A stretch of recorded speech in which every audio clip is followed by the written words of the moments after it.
तो प्रियो बहनों, आज परमेश्वर के वचन से हमारे मध्य आ रही है रेबेका।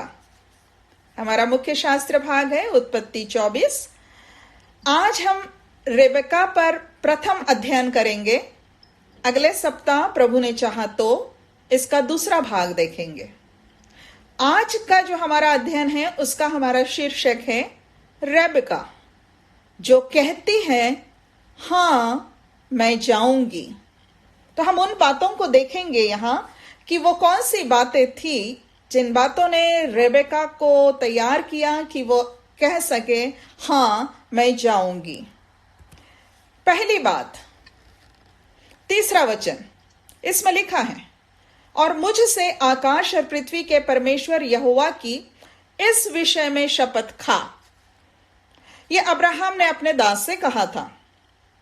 तो प्रियो, सबसे पहले हम देखते हैं कि रेबेका का महत्व इसलिए है क्योंकि उसका जीवन आकाश और पृथ्वी के परमेश्वर यहोवा की योजना में सम्मिलित किया गया। अब्राहम के वंश से भूमंडल के सारे कुल आशीष पाएंगे, यह परमेश्वर की योजना थी। और अब अब्राहम के इकलौते पुत्र इसहाक की पत्नी होने के लिए रेबेका को परमेश्वर के द्वारा ग्रहण किया जा रहा था। परमेश्वर के द्वारा रेबेका को लाया जा रहा था। यह बहुत ही बड़ा प्रिविलेज है प्रियो कि परमेश्वर की उद्धार की योजना में सम्मिलित किए जाएं। यह एक अनिवार्य आवश्यक प्रिविलेज है जो हम में से हर एक को प्राप्त होना चाहिए कि पहले तो हमारा उद्धार हो और फिर ये कि उसकी योजना जो इस जगत में पूरी कर रहा है उसमें कार्य करने के लिए हम सम्मिलित हो जाएं। रेबेका यहां पर परमेश्वर की जगत के उद्धारकर्ता को जगत में लाने की योजना में बहुत बड़ी एक भूमिका यहां निभा रही थी कि अब्राहम की बहू इसहाक की पत्नी बनकर वो आ रही थी। प्रियो, उद्धार के निमित्त सुसमाचार सुनाने की एक पद्धति है जिसे कहा जाता है चार आत्मिक नियम। चार आत्मिक नियम बताना, ऐसे कहा जाता है। ये चार आत्मिक नियम इस प्रकार है। पहला नियम, परमेश्वर हमसे प्रेम करता है और हमारे जीवन के लिए अद्भुत योजना प्रस्तुत करता है। दूसरा नियम, मनुष्य पापी है और परमेश्वर से अलग कर दिया गया है, अतः मनुष्य परमेश्वर के प्रेम तथा अपने जीवन के लिए परमेश्वर की योजना को जान नहीं सकता और अनुभव नहीं कर सकता। तीसरा नियम है, यीशु मसीह ही वह एकमात्र उपाय है जो परमेश्वर ने मनुष्य की पाप क्षमा के लिए तैयार किया है। यीशु के द्वारा हम परमेश्वर के प्रेम तथा हमारे जीवन के लिए परमेश्वर की योजना को जान सकते हैं और अनुभव कर सकते हैं। चौथा नियम अवश्य है कि हम व्यक्तिगत रीति से यीशु को उद्धारकर्ता और प्रभु स्वीकार करें, तब ही हम परमेश्वर के प्रेम तथा हमारे जीवन के लिए परमेश्वर की योजना को जान सकते हैं और अनुभव कर सकते हैं। प्रियो, हमारे लिए रेबेका का जीवन इसलिए यहां वचन में है कि हम उसके जीवन से शिक्षा लें, परंतु रेबेका के जीवन से शिक्षा लेना तब ही लाभदायक होगा यदि हमने यीशु में उद्धार पा लिया है। वरना बाइबल का उद्देश्य मात्र यह नहीं है कि हमें अच्छी महिलाएं बनाएं, अच्छे लोग बनाएं। इतना ही उद्देश्य नहीं है बाइबल का। बाइबल का उद्देश्य है कि हमें यीशु में उद्धार पाए हुए परमेश्वर के लिए उपयुक्त लोग बनाएं। उद्धार पाए हुए परमेश्वर के लिए उपयुक्त लोग बनाएं। रेबेका का जीवन हमें सबसे पहले यही आह्वान करता है कि हम अपने आप को परमेश्वर की योजना में ग्रहण किए हुए निश्चित कर ले।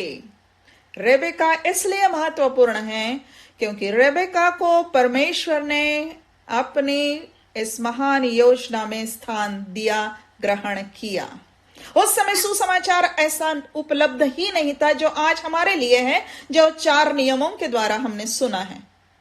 उस समय प्रभु अपने लिए लोग बना ही रहा था, और ये बहुत बड़ा अनुग्रह था रेबेका पर कि परमेश्वर ने उसे ग्रहण किया।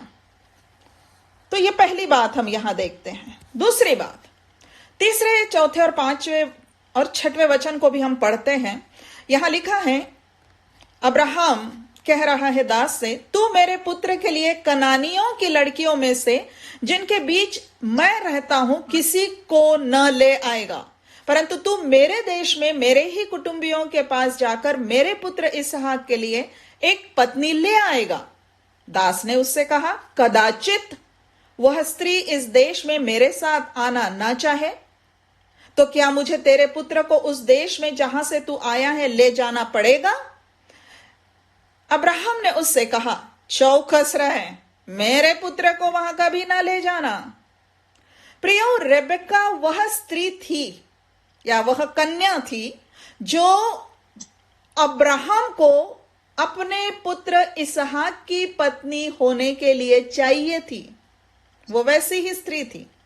कैसे स्त्री चाहिए थी अब्राहम को? नंबर 1, जो अब्राहम के कुटुंबियों में से होगी, कनानियों में से नहीं होगी। नंबर 2, जो अब्राहम और इसहाक के देश में आना चाहेगी, अपना देश छोड़कर इधर आएगी। और नंबर 3, जिसके कारण अब्राहम के पुत्र को वहां उस देश में जाना नहीं पड़ेगा, वह इस देश में आएगी। ऐसी स्त्री, ऐसी पत्नी उसे चाहिए थी। यह अब्राहम का आत्मिक कंसर्न था। वचन 40 में अब्राहम के शब्द लिखे हैं कि वह कहता है, यहोवा जिसके सामने मैं चलता आया हूं। तो हम समझते हैं कि उस समय तक अब्राहम जो परमेश्वर यहोवा के सामने चलता था, मतलब उसके भय में चलता था, उसके आज्ञा के अनुसार चलता था, तो उसने परमेश्वर के संबंध में या परमेश्वर के साथ चलने की चाल के संबंध में इतना आवश्यक जान लिया था कि उसके पुत्र के लिए पत्नी कनानियों में से नहीं होगी, और ऐसी भी नहीं होगी जो इसहाक को अपने मेसोपोटामिया देश में ले जाएगी, ऐसी भी नहीं होगी। प्रियो, यहां पर हमें याद आता है वो परमेश्वर का सिद्धांत, परमेश्वर के वचन में जो प्रकट है, जिसे कहा जाता है अलगाव का सिद्धांत या सेपरेशन का प्रिंसिपल। वो ये कि परमेश्वर अपने लोगों को संसार के लोगों में से अलग करना चाहता है। यह परमेश्वर की बहुत आवश्यक मांग है वचन में। इस्राएल के लिए भी थी, मसीहियों के लिए भी है। और यह है कि परमेश्वर अपने लिए लोगों को जब बनाना चाहता है तो संसार के लोगों में से अलग करना चाहता है, आत्मिक रीति से। और यही हमारे लिए 2 कुरिन्थियों 6 अध्याय 14 से 18 में कहा गया है, जो इस आज्ञा से आरंभ होता है, अविश्वासियों के साथ असमान जुए में न जूतो। और आगे के वचनों में परमेश्वर ने अपने लोगों से जो मांग की है, उसमें एक और बात मुख्य हमारे सामने आती है, उनके बीच में से निकलो और अलग रहो और अशुद्ध वस्तु को मत छुओ तो मैं तुम्हें ग्रहण करूंगा। ये संसार से निकल जाने की बात नहीं है, संसार से अलग पवित्रता का जीवन जीने की मांग है। प्रियो, रेबेका ग्रहण की गई क्योंकि वह ऐसी थी जो परमेश्वर यहोवा के सामने चलने की आवश्यक मांग को पूरा करने वाली थी, जो अब्राहम यहां प्रकट कर रहा है कि वहां से वो यहां आएगी। प्रियो, क्या हम परमेश्वर के इस अलगाव के सिद्धांत को पूरा कर रहे हैं हमारे जीवन में? कि हमारा घराना हम बनाए रखेंगे परमेश्वर के लोगों के रूप में। हम उन्हें संसार में नहीं ले जाएंगे, संसार के रीति रिवाजों में नहीं ले जाएंगे, हम समर्पित जीवन जिएंगे। रेबेका ऐसी महिला होने जा रही थी। उसमें परमेश्वर ने कुछ देखा था, कुछ डाला था, कुछ बनाया था। तीसरी बात, 7वें वचन में लिखा है, स्वर्ग का परमेश्वर यहोवा जिसने मुझे मेरे पिता के घर से और मेरी जन्मभूमि से ले आकर मुझसे शपथ खाकर कहा। किसने शपथ खाकर कहा? परमेश्वर ने शपथ खाकर कहा कि अब्राहम कह रहा है कि मैं यह देश तेरे वंश को दूंगा, वही अपना दूत तेरे आगे आगे भेजेगा कि तू मेरे पुत्र के लिए वहां से एक स्त्री ले आए। और 8वां वचन, यदि वह स्त्री तेरे साथ आना ना चाहे तब तो तू मेरी इस शपथ से छूट जाएगा।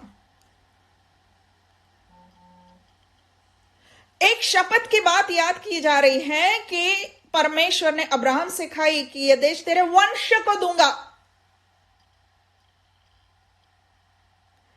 प्रियो, परमेश्वर ने अब्राहम को से शपथ खाई थी कि यह देश तेरे वंश को दूंगा, तो अब इसहाक से अब्राहम का वंश आगे बढ़े, इसके लिए अब्राहम को एक उचित पत्नी चाहिए थी।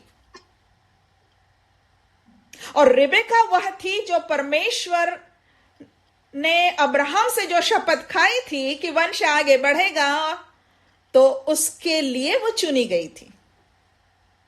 अब्राहम का विश्वास था कि परमेश्वर ने वंश देने की जो शपथ खाई है तो वंश उत्पन्न करने के लिए उचित बहू देगा।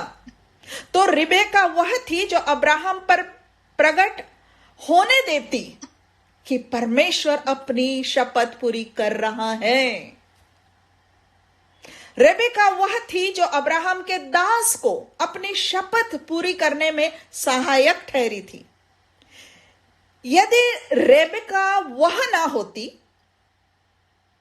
जो उस दास के साथ चले आने के लिए तैयार ना होती, मतलब रेबेका ऐसी नहीं निकलती कि वो आने के लिए तैयार हो गई है, तो क्या होता? अब्राहम ने कहा था अपने दास से, तो तू मेरी इस शपथ से छूट जाएगा। उस दास के मन में भी यह आशंका थी कि कदाचित वह स्त्री मेरे साथ ना आना चाहे। प्रियो, ये अच्छी बात नहीं होती उस दास के लिए कि शपथ खाई और शपथ पूरी नहीं हो रही है। उसके लिए अवश्य था कि वो जो शपथ खा रहा है वो काम सफल हो। और हम देखते हैं, पूरे वृत्तांत को हम जानते हैं, तो हम देखते हैं कि रेबेका वैसी थी कि वो उस दास के लिए एक सहायक व्यक्ति ठहरी कि वो अपनी शपथ को पूरा कर पाया। हम कह सकते हैं कि यहोवा परमेश्वर जो हर एक को माता के गर्भ में रचता है और माता के गर्भ से ही चुन भी लेता है जिसको चुनता है, तो उसी परमेश्वर ने रेबेका को अपने अनुग्रह से चुन लिया था। अनुग्रह का अर्थ होता है जिसके योग्य हम नहीं है वो भलाई हम पर की जाए।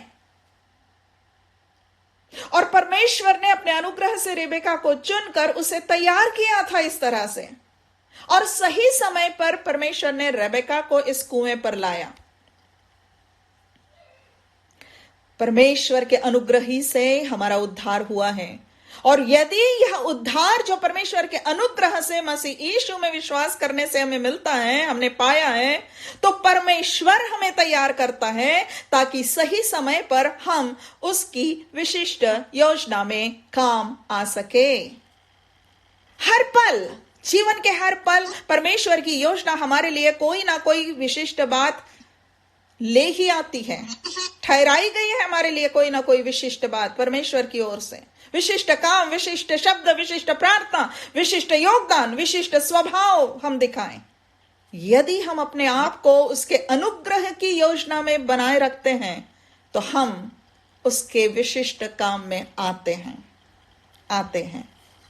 चौथी बात, वचन 12 से 14 में हम दास की प्रार्थना पढ़ते हैं। जो दास जब वहां पहुंच गया मेसोपोटामिया के उस क्षेत्र में, तो वो प्रार्थना करता है। वो कहता है 12 वचन में, हे मेरे स्वामी अब्राहम के परमेश्वर यहोवा, आज मेरे कार्य को सिद्ध कर और मेरे स्वामी इब्राहिम पर करुणा कर। 14 वचन में, वो एक मांग करता है परमेश्वर से, ऐसा होने दे कि जिस कन्या से मैं कहूं कि अपना घड़ा मेरी ओर झुका कि मैं पीऊं, और वह कहे कि ले पी ले, पीछे मैं तेरे ऊंटों को भी पिलाऊंगी, सो वही हो जिसे तूने अपने दास इसहाक के लिए ठहराया हो। इसी रीति से मैं जान लूंगा कि तूने मेरे स्वामी पर करुणा की है। तो प्रिय, हम कह सकते हैं रेबेका वह थी जो किसी की प्रार्थना का उत्तर थी, दास की प्रार्थना का उत्तर थी। रेबेका उस दास को इस बात का प्रमाण दिलाने वाली ठहरी कि यहोवा ने उसके स्वामी अब्राहम पर करुणा की है। प्रियो, रबका के गुण, रबका का स्वभाव, रबका का व्यवहार, और रबका ने जिस प्रकार अपने चरित्र को शुद्ध बनाए रखा था, वचन 16 में हम पढ़ते हैं उसके बारे में कि वह कुमारी थी और किसी पुरुष का मुंह ना देखा था। तो इन सारी बातों के द्वारा रेबेका प्रार्थना का उत्तर ठहरी। रेबेका उस दास की अपेक्षाओं को पूरा करने वाली ठहरी। वह परमेश्वर की करुणा का चिन्ह ठहरी उसके लिए। प्रियो, कितना भला होता है जब हम किसी की प्रार्थना का उत्तर ठहरते हैं।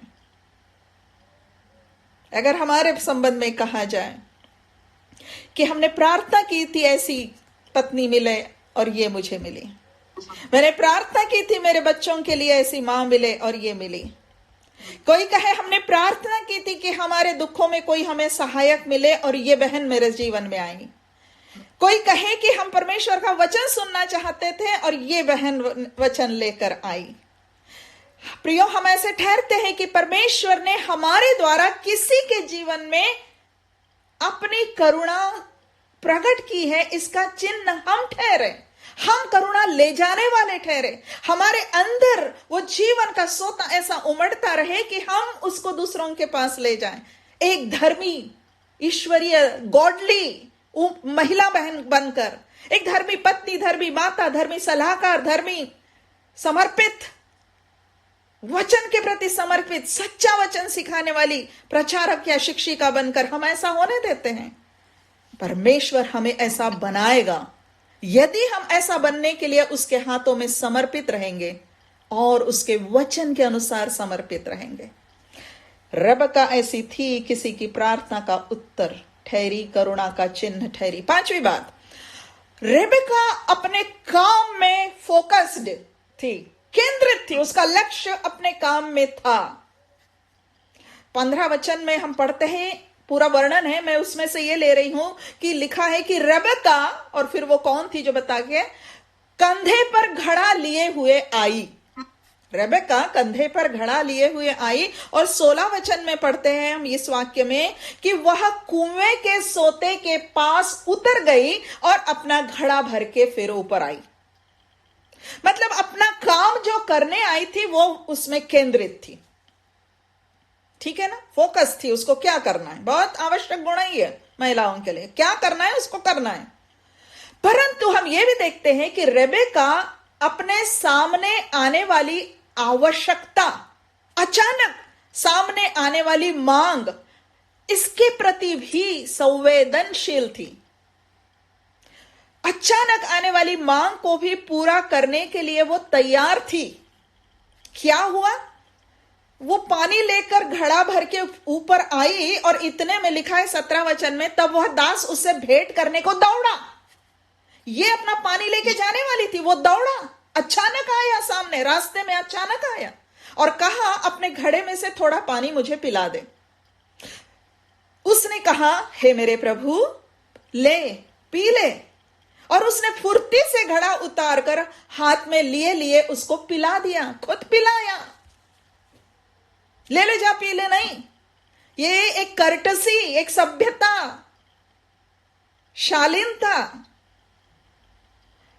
उसने उस मनुष्य की, जिसको जानती नहीं थी, उसकी प्यास को महत्व दिया और तत्परता से उसकी पानी की जो मांग थी उसको पूरा किया। इतना ही नहीं, परंतु वह मतलब रेबेका उस आवश्यकता के प्रति भी संवेदनशील थी। वो आवश्यकता जो उसको अभी बताई नहीं गई थी। कौन सी? कि ऊंटों को पानी पिलाना है, बोला नहीं गया था। वह खुद होकर कह रही है, ऊंटों की प्यास के प्रति खुद होकर, बेजुबान जानवरों की प्यास के प्रति वो खुद होकर संवेदनशील हो रही है, सजग हो रही है। और खुद कहती है 19 वचन में, जब वह लिखा है कि जब वह उसको मतलब उस दास को पिला चुकी, तब कहा, मैं तेरे ऊंटों के लिए भी तब तक पानी भर भर लाऊंगी जब तक वे पी ना चुके। बाप रे! दास ने तो प्रभु के सामने प्रार्थना की थी कि प्रभु ऐसा होने दे कि वह कन्या कहे, मैं तेरे ऊंटों को भी पिलाऊंगी। लेकिन वो इतना लंबा स्पष्ट स्पष्ट बोलेगी, ये वो खुद करी। दास ने ऐसी प्रार्थना की है, दास को ऐसी बात चाहिए, ये रेबेका को नहीं मालूम थी। रेबेका ने खुद होकर बेजुबान ऊंटों की आवश्यकता को समझा। प्रियो, यही एक भली महिला का गुण होता है, सर्वोत्तम गुण, सद्गुण होता है कि वह दूसरों की अनकही आवश्यकता के प्रति भी सजग होती है, सजग रहती है और स्वयं होकर पूरा करती है उन आवश्यकताओं को। खुद जानती है, मेरे लोगों को, मेरे बच्चों को, मेरे परिवार में, मेरे प्रार्थना समूह में, मेरे प्रिय मसीही बहनों को किसको क्या जरूरत है। हमें भी ऐसे ही बने रहना है, ना मात्र भौतिक आवश्यकताओं को पूरा करने के लिए, परंतु आत्मिक आवश्यकताओं के प्रति हमें और अधिक सहज रहना है, देर नहीं करना है पूरा करने में। इन वचनों में जो हमने पढ़ा, 3 शब्द हैं जो दिखाते हैं कि रेबेका ने उस वक्त आवश्यकता को पूरा करने की अर्जेंसी, अति आवश्यकता को समझा। वचन 18 में शब्द है, फुर्ती से घड़ा उतार कर हाथ में लिए उसको पिला दिया। वचन 20 में वह फुर्ती से अपने घड़े का जल हौदे में उंडेल कर, वचन 20 में आगे है, फिर कुएं पर भरने को दौड़ पड़ी, दौड़ गई। फुर्ती दौड़ना। प्रियो, क्यों ना हम भी ऐसी फुर्ती से आवश्यकताओं को पूरा करने वाली बने, फुर्ती से आदत बना ले। एक बुजुर्ग मिशनरी महिला, जो जब मैंने उनके साथ सेवा करना आरंभ किया तो मैं 40 वर्ष की थी और वो 80 वर्ष की थी, और वो ऐसे फुर्ती से काम करती थी, दिन भर मीटिंगों में बैठती थी, प्रचार करती थी, पैंक्रियाटिक कैंसर से बीमार थी, लेकिन लगी रहती थी। और उन्होंने एक बार बताया कि कहीं उन्होंने ये सिद्धांत सीखा कि कभी धीमे नहीं होना, मतलब फुर्ती में लगे रहना। रेबेका में यह गुण था।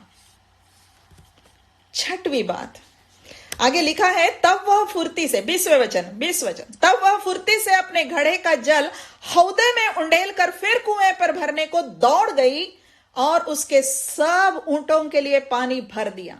तो प्रियो, आप सब जानते हैं कि यहां दिखता है रेबेका का वह उत्तम गुण जिसकी चर्चा सब कोई करते हैं, सब कोई जानते हैं इस गुण को, है ना। वह परिश्रमी थी, केवल परिश्रमी नहीं थी, हमें कहना चाहिए कि वो अतिरिक्त, एक्स्ट्रा परिश्रम करने के लिए तैयार थी, तत्पर थी, झटपट फुर्ती से दौड़ के। बिल्कुल स्पष्ट है यहां पर कि वो सहर्ष तैयार थी परिश्रम करने के लिए। निश्चय ही ये उसकी आदत रही होगी अपने घर में। लिखा है यहां पर वचन में कि अपने घड़े का जल हौदे में उंडेल कर, हौदा क्या होता है? गांव का कुआं देखा है आपने? कुएं के बाजू में बड़ा भारी हौद बनाया रहता है ना। यहां पर लिखा है कि वहां हौदा था, उसमें उसने पानी डाला। इसकी ओर ध्यान इसलिए हमें देना है कि हौदा वहां पर था, उसने को मालूम था हौदे में जल उंडेलना है। इसका मतलब हौदा वहां बना हुआ था। ये आम बात थी कि ऊंटों के लिए या और जानवरों के लिए वहां पानी डाला जाए। कहने का मतलब यहां पर यह है कि रेबेका जानती थी कि अगर ऊंटों को पानी पिलाना है तो इतने बड़े हौदे को भरना है। वो इतना ज्यादा पानी पिएंगे कि इस हौदे में डालना है, खड़े खड़े नहीं पिला पाएगी, जैसे उस दास को पिला दी घड़े से, है ना। मतलब ये जानती थी उस काम को कि वो काम जो वो ऊंटों को पानी पिलाना चाह रही है वो कितना कितना भारी काम होगा। उस काम के भारीपन को जानकर भी उसने खुद होकर कहा, मैं तेरे ऊंटों को पानी पिलाऊंगी जब तक वो पी ना ले। प्रियो, कहा जाता है कि एक ऊंट 90 लीटर पानी पीता है, और यहां 10 ऊंट थे, लिखा है वहां पर 10वें वचन में 10 ऊंट लेकर निकला था। तो 10 गुणा 90 मतलब 900 लीटर पानी उसको निकालना था। अंदाज लगाया जाता है कि 1 घंटे से अधिक ही समय लगा होगा, मतलब कम से कम 1 घंटा तो उसको लगा ही होगा इस परिश्रम में। और पानी कैसे निकालना था? नल खोल दिए, पानी आ गया, हौदे में भर गया, है ना? जी नहीं। पाइप लगा दिया, पानी भर गया? जी नहीं। कहे 16 वचन कहता है, कुएं में सोते के पास उतरना था और घड़ा भर के फिर ऊपर आना था, फिर नीचे जाना था, फिर ऊपर आना था, फिर नीचे जाना था। आप बोलोगे बस करो, है ना? अब सोच के देखो, रेबेका तो ये कर रही थी। रेबेका अतिरिक्त परिश्रम करने के लिए तैयार थी, यह जानते हुए भी कि यह परिश्रम बड़ा लंबा होगा, भारी होगा। प्रियो, कोई स्त्री यूं ही नीतिवचन 31 वाली अच्छी गृहिणी नहीं बन सकती। यूं ही परिश्रम को टालकर नहीं बन सकती। हर एक अच्छी बात में अतिरिक्त परिश्रम करने के लिए हमें तैयार होना है, जानते हुए कि कोई बोझ भारी होगा, लेकिन परमेश्वर जिंदगी में दे रहा है तो निभाना है। हमने जिंदगी में हम देखते हैं कि ऐसी ऐसी परिस्थितियां आ जाती है, या कोविड के दिनों में हमारे प्रिय लोगों के जाने से या बीमारी आने से, और ये जो लॉकडाउन है, बहुत कुछ हमने देखा कि भारी बोझ बढ़ते जाते हैं। हमें ऐसी सहर्ष बोझ को उठाने वाली बनना है। रेबेका ऐसी थी। 7वीं बात 21 वचन में लिखा है कि वह पुरुष उसकी ओर चुपचाप अचंबे के साथ ताकता हुआ यह सोचता था कि यहोवा ने मेरी यात्रा को सफल किया है कि नहीं। मतलब वो आ रही जा रही, ऊपर नीचे ऊंट पी रहे हैं, पता नहीं क्या करी। ये कह रहा है कि सोचता था, चुपचाप ताकता हुआ, मतलब कहीं बैठा था, मतलब सारा काम वही कर रही थी, ऊंटों को आगे ऊंटों को पीछे, ऐसा लग रहा है। या पता नहीं प्रभु ने ऊंटों को आज्ञाकारी बना दिया होगा उसके प्रति। God takes control of everything ना, सारी सिचुएशन को अपने हाथ में लेता है जब हम उसके लिए काम करने आगे बढ़ते हैं। प्रियो, रेबेका ऐसी थी कि कोई उसे अचंबे से ताकता रह जाए। ओहो, इतना कर रही है कन्या। प्रभु, मैंने तो ऐसी मांग रखी थी कि बड़ी आसानी से कोई मना कर देती। नहीं भैया, आप पी लो, बस आपके ऊंटों को मैं इतना कहां करूंगी। परमेश्वर के द्वारा सफलता दी गई है मेरे काम को, यह समझने का प्रभाव वो उस पर डाल रही थी, प्रभावित कर रही थी अपने कार्य से कि प्रभु का काम पूरा हो रहा है।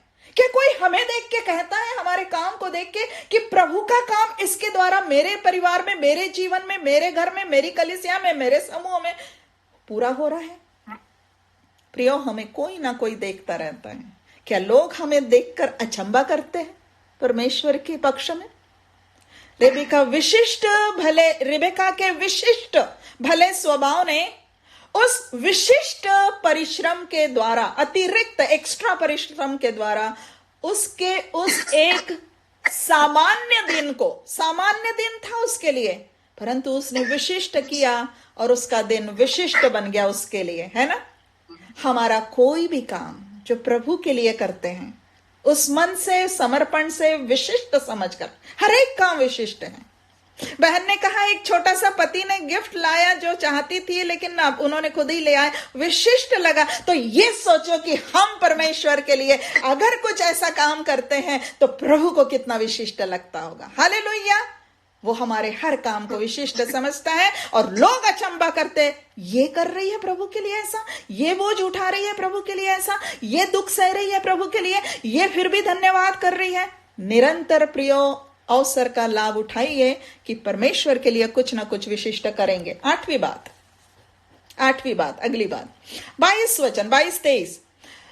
जब ऊंट पी चुके, मतलब 900 लीटर पानी आया निकाला, सब पी चुके 10 ऊंट, तो जब ऊंट पी चुके तब उस पुरुष ने आधा तोले सोने का एक नथ निकालकर उसको दिया और 10 तोले सोने के कंगल उसके हाथ में पहना दिए और पूछा, मतलब ये सब करने के बाद उसको पूछा, देने के बाद पूछा, तो किसकी बेटी है, ये मुझको बता दे। बहुत सुंदर बात है। रेबेका ने काम पूरा किया, ऊंट पानी पी चुके। काम को पूरा करना महत्वपूर्ण होता है, किसी भी बात के आरंभ से उसका अंत भला। जब रिबेका ने काम पूरा किया तो उसे अनपेक्षित, अपेक्षा नहीं थी, अनएक्सपेक्टेड पुरस्कार मिला, बहुत बहुमूल्य, कुल मिला के 10.5 तोला। बाप रे, एक अजनबी के द्वारा बहुत अधिक मिला उसे। प्रिय परमेश्वर हमें भी बहुमूल्य पुरस्कार देगा। हमारा जीवन हम जैसे जीते हैं, उसके द्वारा लादे गए बोझ, उसके द्वारा दी गई परिस्थितियां, जब समर्पित होकर एक्स्ट्रा करते हैं प्रभु के लिए, विशिष्ट करते हैं प्रभु के लिए, तो वो पुरस्कार देगा। कब? संभवतः इस दुनिया में नहीं, और है इस दुनिया में नहीं, जब हम अपना जीवन समाप्त करके उसके पास पहुंचेंगे। इंतजार करें, यहां परिश्रम करें। रेबेका को परिश्रम करने के पहले पुरस्कार नहीं मालूम था। मालूम था क्या? नहीं मालूम था। आज हमें तो वचन में इतना मालूम है कि परमेश्वर क्या क्या देगा, है ना। हमें कितना सहर्ष परिश्रम करना चाहिए, कितना सहर्ष दुख सहना चाहिए, कितना सहर्ष उसके लिए खर्च हो जाना चाहिए। उसने, रेबेका ने बहुतायत से परिश्रम किया और उसको बहुतायत से पुरस्कार मिला। पहचान के लिए पुरस्कार नहीं मिला उसको, पहचान के लिए नहीं मिला। ओ तू मेरे अब्राहम के कुटुंबियों में से है, ले, ऐसा नहीं मिला। परिश्रम के लिए मिला, उसके चरित्र के लिए मिला, उसके स्वभाव के लिए मिला। तो हम यहां भी यह समझते हैं कि परमेश्वर की दृष्टि में हम कौन हैं, कितने बड़े, कहां के कौन है, ये मायने नहीं रखता। मायने रखता है कि हम क्या है, हम प्रभु के लिए क्या है, हम प्रभु के लिए क्या बन गए हैं, हम प्रभु के लिए क्या करते हैं, ये मायने रखता है। बाकी पहचान ना भी हो तो, वचन में लिखा है ना कि उसने जगत में से तुच्छों को या जो कुछ है भी नहीं उनको चुन लिया और उन्हें स्वर्ग देगा, है ना। 9वीं बात, जब रेबेका को उदारता से मिला, यह पुरस्कार उदारता से मिला, तो वो और भी उदार हो गई। 23 वचन में लिखा है, वो पुरुष उसको पूछ रहा है, क्या तेरे पिता के घर में हमारे टिकने के लिए स्थान है? रेबेका का उत्तर 25 वचन में है, जो ये ऐसे है, उसने उससे कहा, हमारे यहां पुआल और चारा बहुत है और टिकने के लिए स्थान भी है। मतलब कोई माता पिता देखे तो कहे ये लड़की मतलब सारा लुटवाने पे लगी है। नहीं, मतलब सब कुछ है, आजा आजा आजा, खूब है, चलो आ जाओ। लेकिन उसकी उदारता को देखिए, परिश्रम में उदारता, देने में उदारता। जब उसने ये समझा, उसको लगा होगा मैं तो ये इस लायक नहीं हूं कि इतना बड़ा इनाम, इतना बड़ा पुरस्कार कोई मुझे दे दे, 10.5 तोला सोना, मैं भी और अधिक दूंगी इनको, मैं भी और दूंगी इनको। प्रियो, हम जानते हैं ना, प्रभु ने, हमारे प्रभु यीशु मसीह ने हमसे अपरंपार प्रेम किया है। परमेश्वर ने अपरंपार प्रेम किया, मतलब जिसकी सीमा नहीं, इतना प्रेम किया है। तो हमें भी अपने प्रभु के लिए अपना संपूर्ण दे देना चाहिए, संपूर्ण उत्तम दे देना चाहिए। और लिखा है वचन 26 में, तब उस पुरुष ने सिर झुकाकर यहोवा को दंडवत करके कहा, धन्य है मेरे स्वामी इब्राहिम का परमेश्वर। रेबेका ने जो उदारता दिखाई, रेबेका ने जो वहां पर प्रकट किया, रेबेका जो वहां ठहरी, उसका जीवन परमेश्वर के धन्यवाद का कारण ठहरा। हमारा जीवन परमेश्वर के प्रति धन्यवाद को बढ़ाता जाए। 10वीं बात, बस एक और बात इसके बाद, 10वीं और 11वीं बात, बस 10वीं बात 28 वचन से पढ़ते हैं। और उस कन्या ने दौड़कर अपनी माता के घर में यह सारा वृत्तांत कह सुनाया। तब लाबान जो रेबेका का भाई था सो बाहर कुएं के निकट उस पुरुष के पास दौड़ गया। और ऐसा हुआ कि जब उसने वह नथ और अपनी बहन रेबेका के हाथों में वे कंगन भी देखे और उसकी यह बात भी सुनी कि उस पुरुष ने मुझसे ऐसी बातें कही, तब वह उस पुरुष के पास गया। ऊपर लिखा है उस पुरुष के पास दौड़ा गया और क्या देखा कि वह सोते के निकट ऊंटों के पास खड़ा है। प्रियो, हम देख रहे हैं यहां पर कि रेबेका को जो कुछ मिला वह उसने अपने घर में दिखाया। रेबेका ने जो कुछ उस पुरुष से सुना उसने अपने घर में बताया। अभी रेबेका को उस दास का पूरा उद्देश्य नहीं मालूम था कि वो रेबेका के लिए कुछ प्रस्ताव लेकर आया है विवाह का, ये अभी उसको नहीं मालूम था। परंतु जो कुछ रेबेका को मालूम था, जो कुछ उसके पास था, वो उसने घर में दिखाया और बताया, सारा वृत्तांत बताया, कह सुनाया। और परिणाम क्या हुआ? उसका भाई उस पुरुष के पास दौड़ गया। जरूर वो उस गहनों की कीमत समझ गया था, जरूर अब्राहम इस नाम से उसने पहचान लिया था। प्रियो, हमें यहां सीखना है कि हमें भी बताना होगा लोगों को कि प्रभु यीशु मसीह ने, जीवित अनुग्रहकारी दयालु परमेश्वर ने हमारे लिए क्या किया है। हमारे जीवन में दिखना चाहिए चरित्र से उसने हमें कैसे बदला है, हमें किन गुणों से भरपूर किया है। जहां लोग अपना आपा खो देते, जहां लोग गुस्सा हो जाते तुरंत ही, जहां लोग चुगल कर डालते, हम जो आत्मा का फल वो 9 सद्गुण दिखाते गलातियों 22-23 में से हमारे जीवन में दिखते हैं और जो हम बोलते हैं परमेश्वर के बारे में, लोग दौड़े चले आए प्रभु के पास। ऐसा होना चाहिए। रेबेका से हम ये सीख ले। और एक और बात यहां दिखती है कि रेबेका के जीवन में परमेश्वर की योजना पूरी हो। रेबेका के जीवन में परमेश्वर ने जो उसको इसहाक के लिए चुना था, ये हो सके, वो जा सके, इसके लिए उसके परिवार वालों का जो रोल होना था वो बहुत महत्वपूर्ण था। जरूरी था कि वो ग्रहण करे और उसको जाने दे, है ना। आज हम ये भी सीखे, इससे परिवार के तरफ से इस बात को सीखें कि आज हम जब अपने परिवार में किसी को ये देखते हैं कि किसी को परमेश्वर ने चुना है अपने कार्य के लिए, अपनी योजना के लिए परमेश्वर ने चुना है, तो हम उस व्यक्ति की सहायता करें, हम उसके सपोर्टर हो, प्रोत्साहन देने वाले हो, शिक्षा देने वाली हो। हम वयस्क महिलाएं, तीतुस 2:2-3 वगैरह में 5 तक जो लिखा है, हम बूढ़ी स्त्रियां, बूढ़ी का मतलब उम्रदार महिलाएं शिक्षिका बन गई है, अब अपनी कन्याओं को प्रभु की योजना में आगे जाने के लिए तैयार करें। आज हम कहें कि रेबेका के समान तैयार करें। अंतिम बात आज की 11वीं बात, वचन 22 में जो रेबेका को मिला, आधा तोले सोने का एक नथ और 10 तोले सोने का कंगन। प्रियो, ये जो अचानक मिला, ये रेबेका के लिए एक मिरेकल था, आश्चर्यकर्म था, एक मिरेकल था। रेबेका के साथ एक घटना हुई थी। कोई अजनबी आया, कहे पानी पिला, फिर उसने पानी पिलाया, ऊंटों को भी पिलाया, ये घटना हुई थी। एक आश्चर्य कर्म हुआ था कि उसको इतना सारा मिला।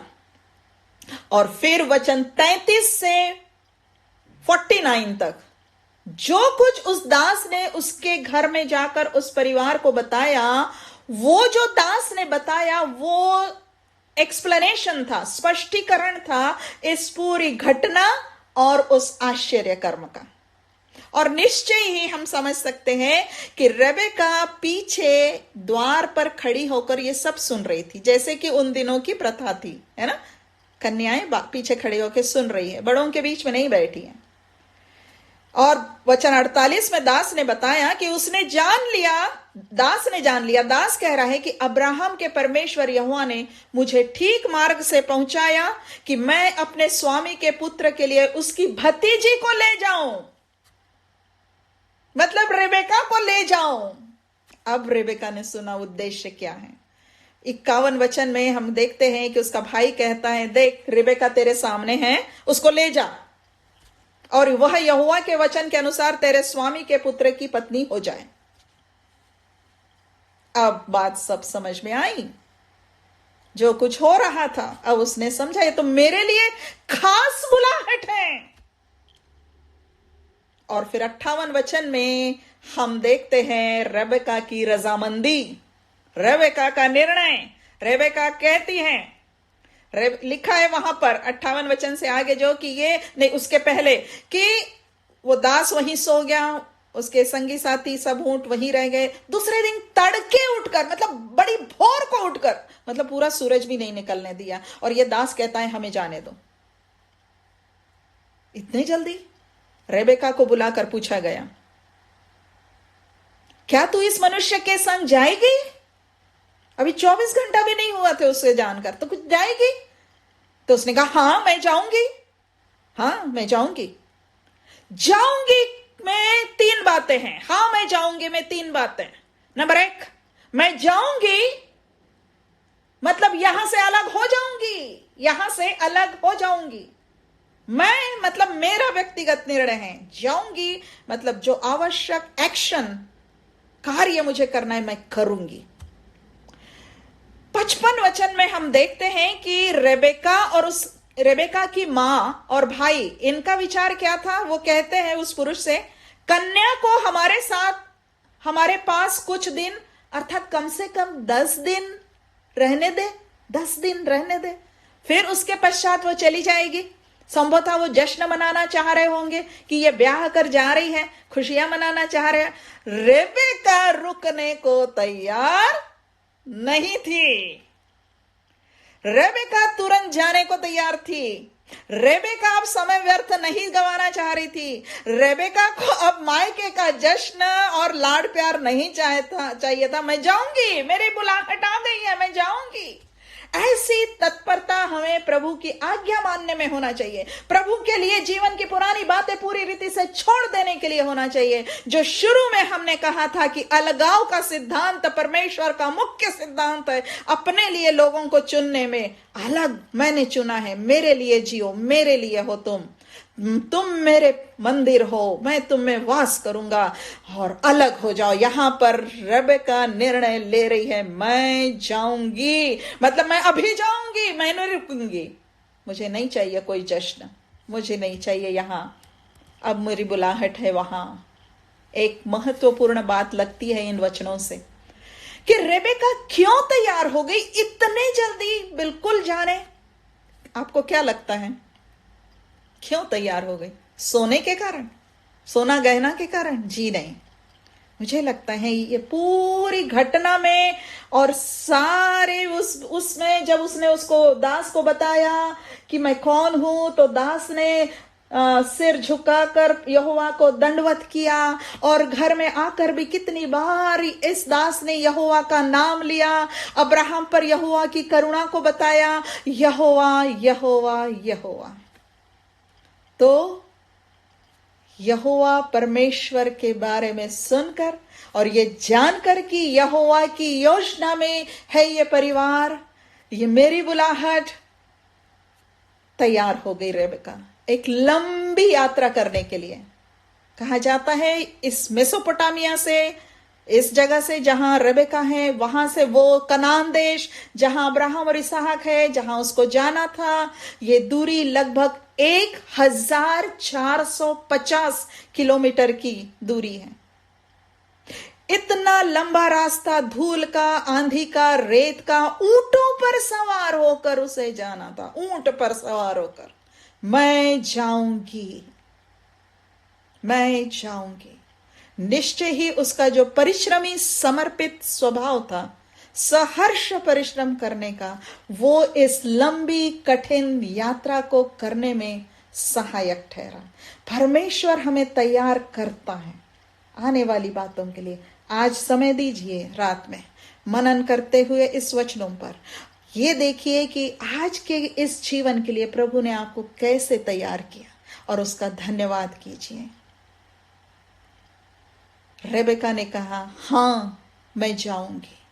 क्या आज हमारा व्यक्तिगत निर्णय यह होगा कि आज हमने परमेश्वर के वचन से जो शिक्षा पाई है, इस जीवन से और परमेश्वर की इन बातों से, तो हम कहेंगे हां, मैं जाऊंगी, इन वचनों में जो शिक्षा है उसके पद चिन्हों पर चलूंगी। हां, मैं जाऊंगी। आइए प्रार्थना करें, आइए प्रार्थना करें। जीवन में बहुत उतार चढ़ाव आते हैं, नई नई परिस्थितियां, नए नए बोझ। प्रभु हमारी सहायता करें, हमें तैयार कर रहा है, हम पर अनुग्रह कर रहा है। हम तैयार हो जाएं और कहें हां, मैं जाऊंगी प्रभु, जहां तू ले जाएगा, जिस रास्ते से, क्योंकि मुझे मालूम है तू अंत में कहां ले जाएगा और मुझे पुरस्कार देगा। नहीं मिल रहा है यहां, कोई बात नहीं, प्रार्थना करें।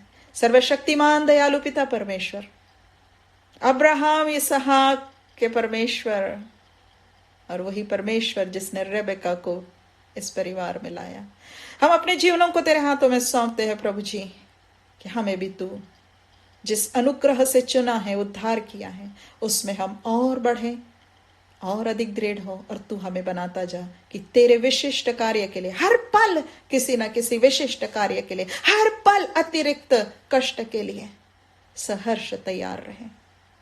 हाँ प्रभु, मैं जाऊंगी तेरे साथ, तेरे उस अंतिम गंतव्य स्थान में, स्वर्ग में आने के लिए मैं प्रभु के साथ चलूंगी, और एक दिन यहां सब कुछ छोड़कर अपने ही प्रभु का हाथ पकड़कर चली आऊंगी उस स्वर्गीय स्वर्गलोक में, प्रभु की उपस्थिति में। धन्यवाद प्रभु इस सारे आश्वासनों के लिए जो तेरे वचन से हमें मिलते हैं। भूल चूक को क्षमा कर, आज तक जो चूक हुई उसकी क्षमा कर, और नई शक्ति और नया बल और नई अगुवाई पर आत्मा की भरपूरी दे। प्रभु यीशु मसीह के नाम से मांगते हैं, आमीन।